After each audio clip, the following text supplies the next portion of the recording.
Boneless chicken எடுத்து வச்சுருக்குறோம். இந்த மாதிரி குட்டி குட்டி பீஸாக நறுக்கி வச்சுக்கலாம். இதுக்கு மசாலா போடுறதுக்கு ஒரு 7-8 இஞ்சி துண்டு, அதே மாதிரி அளவுக்கு பூண்டு, 2 பச்சை மிளகாய், ஒரு சின்ன வெங்காயம், 2-3 வெங்காயம் எல்லாம் போட்டு பேஸ்ட் பண்ண போகிறோம். இப்போ இந்த போன்லெஸ் சிக்கனில் 1 டீஸ்பூன் காரம், 1 டீஸ்பூன் சால்ட்டு,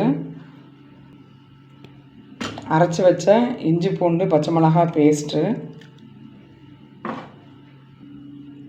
ஒரு 1/2 டீஸ்பூன் கரம் மசாலா, ஒரு 2 டேபிள் ஸ்பூன் தயிர் எல்லாம் போட்டுட்டு நல்லா பிசைஞ்சு ஒரு 1 ஹவர் வரைக்கும் மேக்ஸிமமாக வந்து ஊற வச்சுக்கலாம். இப்போ வந்து எண்ணெய் காஞ்சிருச்சு. இப்போ கொஞ்சம் கொஞ்சமாக போட்டு ரொம்ப டீப் ஃப்ரை பண்ண வேண்டாம், ஜஸ்ட்டு வந்து ஃப்ரை பண்ணி எடுத்துகிட்டா போதும்.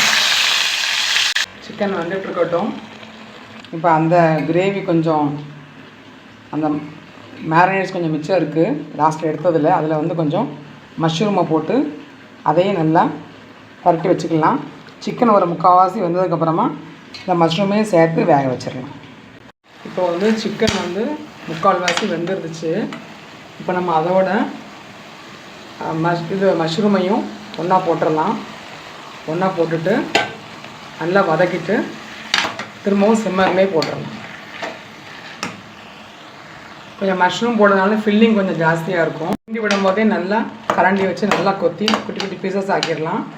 இப்போவே கொஞ்சம் காரமும் உப்பும் தேவையானு பார்த்து சேர்த்துக்கிடலாம்.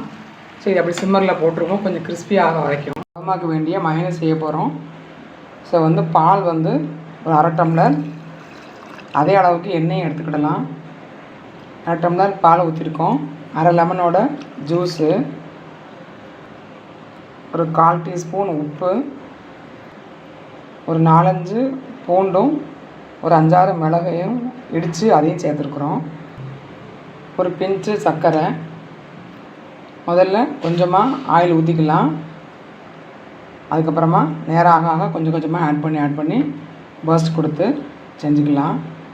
ஃபில்லிங் ரெடி ஆயிடுச்சு. நல்லா ட்ரை ஆகிற அளவுக்கு நல்லா கிண்டி எடுத்துட்டோம். லாஸ்ட்டில் வந்து கொஞ்சம் பெப்பர் தூவி எடுத்து வச்சாச்சு. கொஞ்சம் ஸ்ப்ரிங் ஆனியனும் போட்டிருக்கோம். அதுக்கப்புறமா வந்து இங்கே வந்து கேரட்டை வந்து நல்லா வந்து தின்னாக ஸ்லைஸ் பண்ணி வச்சாச்சு. அதுக்கப்புறம் வந்து மயோனீஸும் ரெடி ஆயிடுச்சு. அவ்வளோதான். ஸோ இப்போ எல்லா ஃபில்லிங்கையும் ஒன்றா வச்சு ரோல் பண்ண வேண்டியதான். மைதா சப்பாத்தியை வந்து முடிஞ்ச அளவுக்கு தின்னாக ஸ்ப்ரெட் பண்ணிவிட்டு அதை வந்து ஒரு லேயர் மட்டும் தோசைக்கல்ல போட்டு எடுக்கணும். ரொம்ப கிறிஸ்பியாக வேண்டாம், லைட்டாக வந்து வெந்தால் போதும். அந்த கலர் மாறும், அதோட அதை வந்து எடுத்துடணும். அவ்வளோதான். அப்போ தான் வந்து சாஃப்டாக வரும்.